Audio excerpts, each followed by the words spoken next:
All right, let's go. Cool.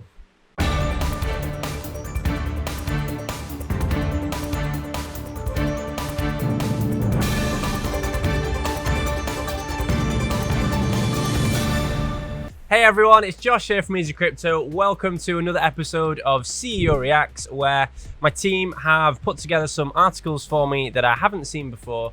I'm just going to look at them for the first time and just give my opinions as to what the heck's going on in the crypto world right now.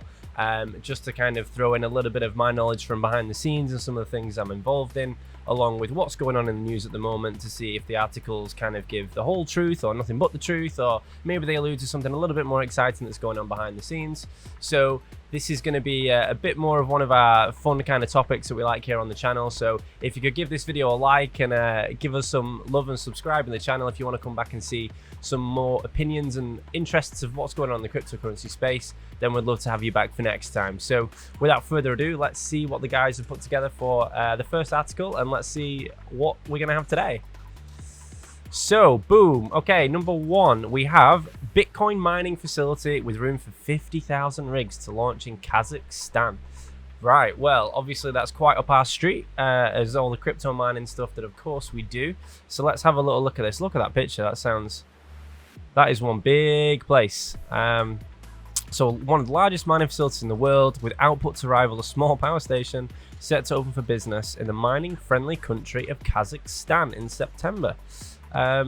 Interesting. 180 megawatts. I mean, I appreciate that's a big number to those of you that are listening, but just to kind of get some type of scale, I'm just trying to give you some type of idea as to the scale of what that would be. I mean, 1 megawatt is 1,000 kilowatts. So if you imagine a normal hairdryer or vacuum cleaner might be, say, 2,000 watts, then you got to times that by quite a lot. So imagine how many hair dryers or vacuum cleaners you'd have running to get 1 megawatt, let alone 180. I mean, that is absolutely monstrous, the amount of power that is being used there. So again, they're going to be using a Bitmain S19, it's looking like here, supposedly. Obviously the latest and greatest ASIC mining machines from Bitcoin. So that's going to account for 4% of Bitcoin's current hash rate, which is nuts. That is a hell of a lot of power. So that is really, really curious. So again, I think it's saying here that Kazakhstan is basically got really cheap power, and they've actually changed the laws and the regulations to give some tax advantages to companies moving to that country, specifically for crypto as well. So that's pretty interesting to see. So this is becoming quite a common thing now, as cryptocurrency and cryptocurrency mining become more of a backbone of the cryptocurrency and blockchain economies. What we're now seeing is lots of countries around the world purposely change their laws to be much more crypto friendly. So here we've got examples of Kazakhstan. Of course, we've got Malta, which is sometimes referred to as Crypto Island. Dubai, of course, is going down that route too. And then of course Akon is doing his whole thing in Senegal, which is just insane. So we'll be making a video about that shortly. But if you think the singer Akon has just disappeared for a while and hasn't been around since the early 2000s, then you got another thing coming, because he has got some pretty cool things going on in the crypto space right now. But yeah, this article is really, really interesting. I mean, the thing that always strikes me is, obviously being one of the largest mining hardware providers here in the UK, we specialize in the GPU side of things. So we don't really deal too much at this point with all the ASIC machines for Bitcoin, generally because we feel they're a bit of a poorer value proposition to the average investor, because the technology moves so quickly. As soon as you buy a brand new machine, there's a new one out in a couple of months' time, and you end up kind of in this ever chase your tail horsepower race where it's quite difficult to get ahead of the curve. Now, of course, at monstrous scale like these guys are doing, it's very practical to be able to do that, because you can get really cheap prices on the equipment. You can have such cheap power at these places that you get more extended runtime than the average person. So there's definitely some merit in that approach at these larger scale facilities. But what I always find really, really curious is that very often we'll get people who come to us who have spent 5, 10, 20 million pounds on an install, and they'll be so frustrated because they're just not making any money, because they don't realize that either, unless you're doing it at an absolutely gargantuan scale, the kind of mid-level installations of that nature often don't end up getting the right equipment or the right advices as to what to do. And again, if they buy the latest and greatest Bitcoin miners at that point, and some new ones come out quite quickly, and the power costs aren't ridiculously cheap in foreign countries as they may be, you end up in this place where it never works out as well. And it always really surprises me how these large installs fail to, they spend millions and millions of pounds, but they fail to really do ever the due diligence on GPU mining. And there's only a handful of them which have a percentage allocation of resource for GPU mining, which I find such, a short-sighted thing, because obviously knowing that side of the market as we do, the numbers, particularly over a more long-term manner, actually look dramatically more effective and much more profitable than Bitcoin mining, because you've got all the flexibility of different coins, and the hardware life cycle is much longer. There's top-end mining rigs out there now that are still profitable 3 or 4 years after use, which is much more difficult in the ASIC world for Bitcoin. So it ultimately comes down to, having spoken with a lot of these managers and the people that are putting all these together, and the investment firms that are putting them together, because there's such a large amount of money involved in them, what we often find is that because that money has come from typically less educated places, people only want to talk in terms of Bitcoin because Bitcoin is the big coin that people are familiar with. The kind of next step to understand the wider blockchain and powering all these other coins, and the ability to transfer coins between one coin and another to get a better ROI, it's a more nuanced conversation that sometimes the big money doesn't want to spend, unfortunately, to enter the space. So I think we'll see as the market matures, and hopefully as companies like mine kind of wave the flag a little bit for GPU mining. I'm hoping that as these large facilities continue to move forward, which of course we need them to do as the sector continues to grow, I'm hoping there'll be more of an intelligent look at GPU mining as well as a percentage allocation. Obviously Bitcoin's great, we need to support that too, absolutely. But as a percentage allocation, there's a lot of long-term investments that could be spent in a slightly different way, which would certainly increase day-to-day profitability of these sites over the long term. So that's probably some of the feedback there from my experiences with working with these people. When we have those conversations and we tell them what the numbers look like and how things work for GPU, again, they're 2 or 3 years out of date, just thinking, oh well, Ethereum's not profitable to mine anymore, so we can't mine other coins, forgetting Ravencoin and Zcoin and Grin and all these amazing other projects that are out there.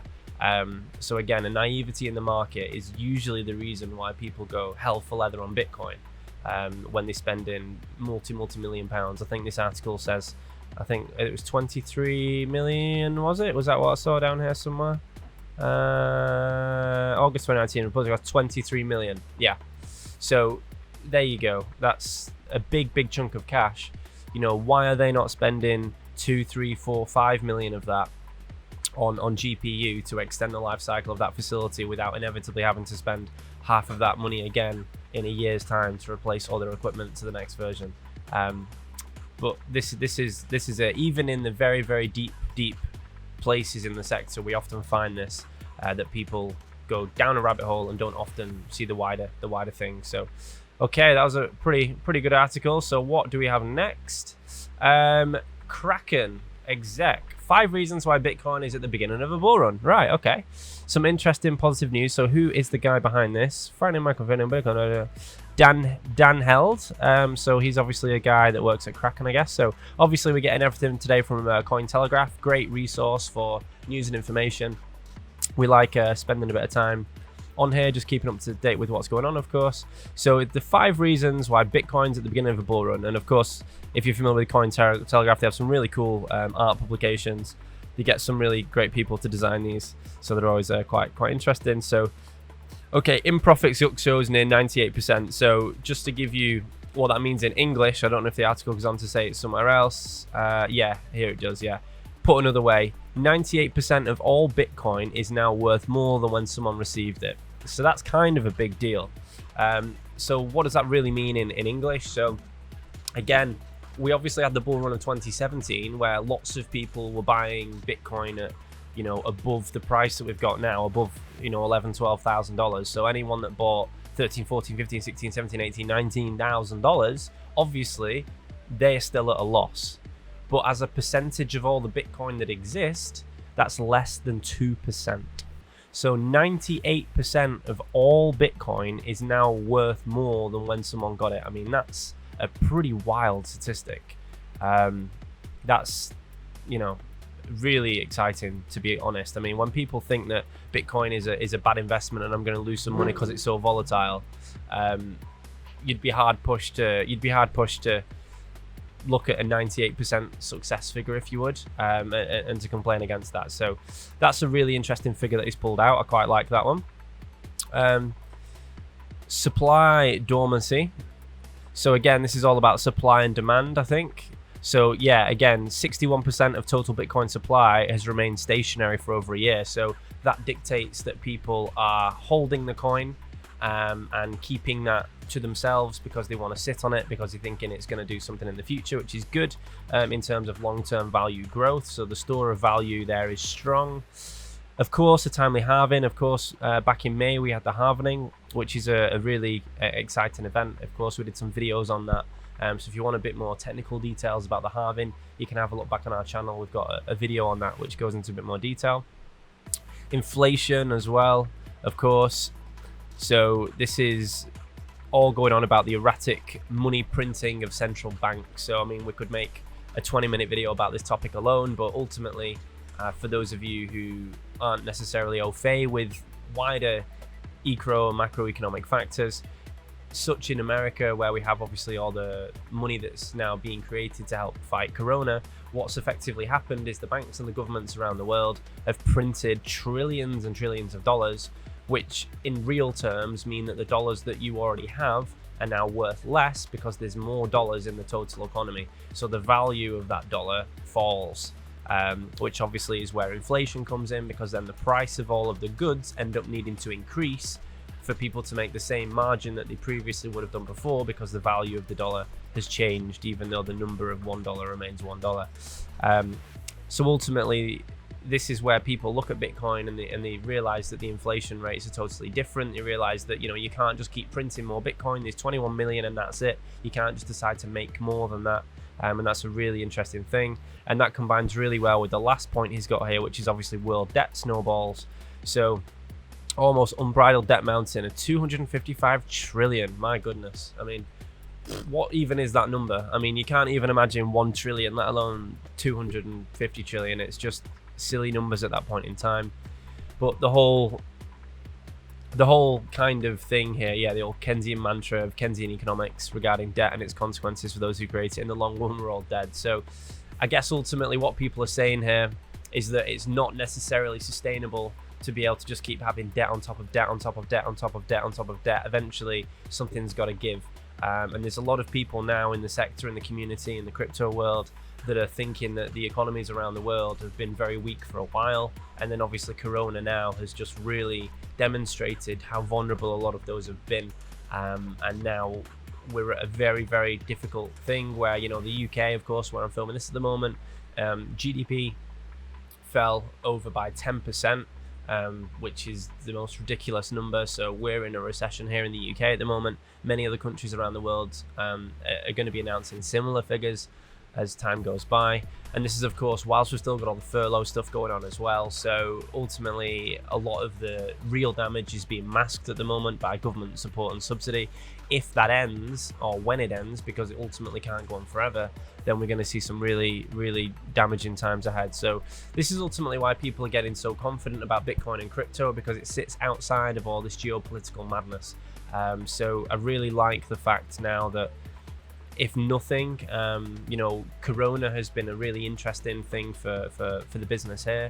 We've had an uptake in so much information and so many people getting involved in the crypto space, because smart business owners around the world can see what's going on objectively. And now a lot of people are wanting to actively diversify and educate themselves in the crypto and blockchain space, unlike they ever have before. You know, the type of interest that we're getting now is similar to way back when in 2017, when Bitcoin was all over the news and things. So again, as the market matures, a lot more people are finding the resources that they need to be able to realize that it's a really great thing to be involved in this space, which of course is dead exciting for everyone.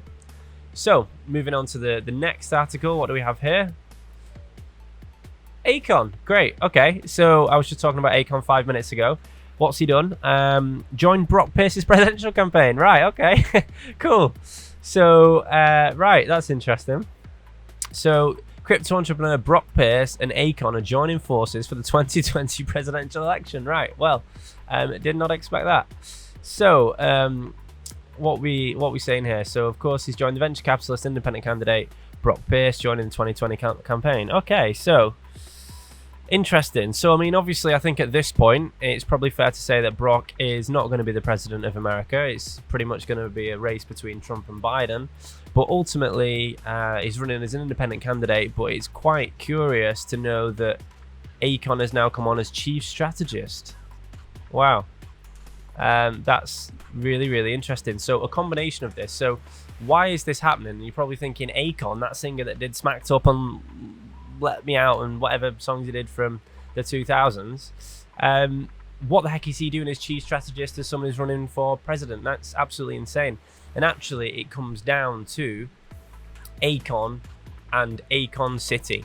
So we need to do a full video on this because it's absolutely nuts. But he's basically raised over $6 billion to create the world's first super crypto city in Senegal that's going to run entirely on a new coin he's created called Akon, from, you know, somewhat sounds like Akon, Africa coin as he's calling it.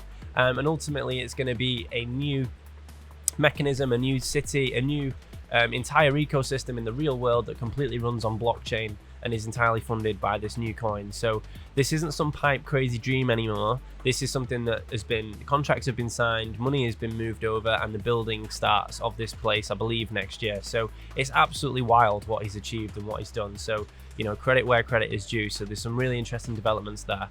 So ultimately, we'll have to do a full video on this because it's really quite exciting what he's been able to do. But yes, that's probably why he's now got a bit of notoriety in the larger political crypto space, and people like Brock are wanting to team up with him moving forward, which is pretty cool. So the last article of the day, what do we have here? We have, okay, we're going the other way now. So we've gone from positive and exciting to I would never invest 1 cent in Bitcoin. Ryanair CEO, right, okay, interesting. So for those of our international viewers, first of all, probably a good idea to point out who Ryanair are. So Ryanair are a really, really big airline over here in the UK. And they're like a budget airline, like a really cheap airline who are notorious for flying people around Europe very, very, very cheap, but it's a kind of no-frills service. You know, you don't get any food, it's a bit of a tight squeeze, you have to pay for your baggage, all that type of stuff. But the core service that they offer has been the backbone of people traveling cheap for a long time, and subsequently the CEO is quite a public figure over here in the UK because he has quite a lot of quite strong-willed opinions about various different things, and subsequently articles like this get published about. So, excuse me, right, let's see what is going on. Avoid Bitcoin like the plague. Well, okay.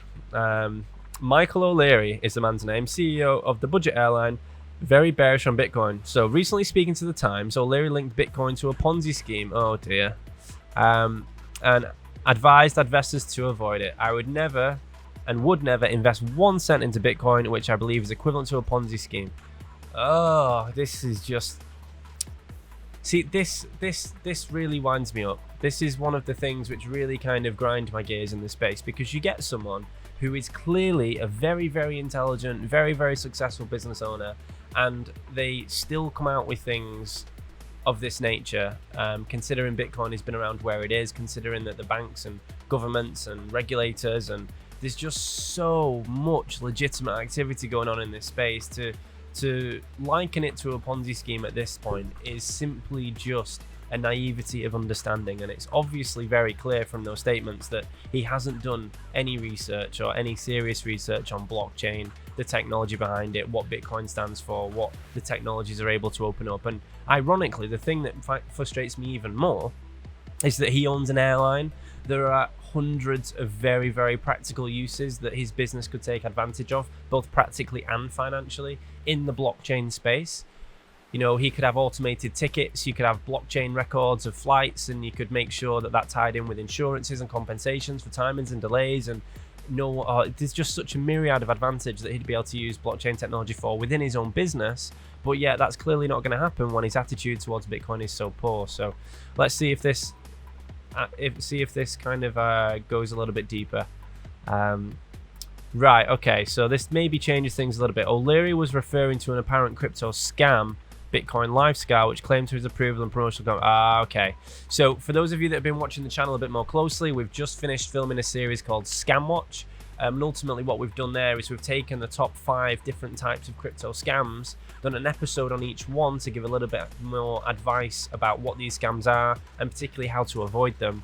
And unfortunately, it sounds like O'Leary here has been a victim of one of those things.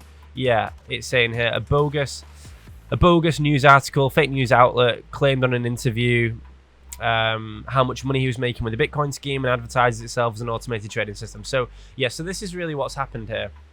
He is basically yeah. So as you can see here, this is where the article came from. Sorry. So ultimately, yeah, he's a legitimate business guy who's been doing all of his things, and then ultimately, what's happened is a malicious company has taken his name, taken his images, created some fake content about him, saying that this ridiculously fake, horrible company he's affiliated with and making lots of money. So obviously he's now going to have a pretty negative attitude towards Bitcoin and crypto. And obviously what we're talking about here is pretty hot stuff, because it just looks like we've set off the fire alarm. Brilliant. This is a bit where I look at my editors and I'm going, quick. So ultimately this is what's happening. So if I was to put my opinion across as to what really is going on here, it looks as if O'Leary, I would suspect, is a very busy bloke running the successful business that he does. I would suspect that his level of crypto and blockchain is pretty minimal. He's probably just not spent any time looking at it. And then his first contact with this has now been when his face, his image, his reputation is potentially being damaged by someone doing a stupid scam and unfortunately using Bitcoin as the mechanism for that. So ultimately his first contact with it is now going to be an exceptionally negative one, which is, you know, reasonable to assume given the context.